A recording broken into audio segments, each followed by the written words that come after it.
સ્વાગત છે। હું છું રેખા માલકાની અને જોઈએ આજના સમાચાર।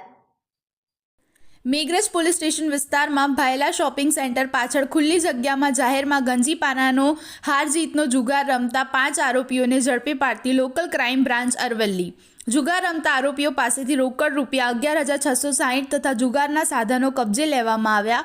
આ કાર્યવાહી વીરેન્દ્રસિંહ યાદવ, નાયબ પોલીસ મહાનિરીક્ષક ગાંધીનગર રેન્જ તથા મનોહરસિંહ એન જાડેજા, પોલીસ અધિક્ષક અરવલ્લીના માર્ગદર્શન હેઠળ હાથ ધરવામાં આવી।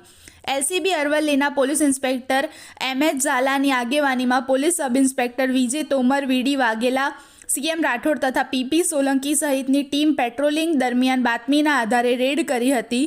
જુગાર રમતા 5 ઈસમોને દાવ ઉપરથી ઝડપી લઈ પત્તા, પાના તથા રોકડ રકમ કબજે કરી મેઘરજ પોલીસ સ્ટેશનમાં જુગાર ધારા હેઠળ કાયદેસરની કાર્યવાહી કરવામાં આવેલ છે।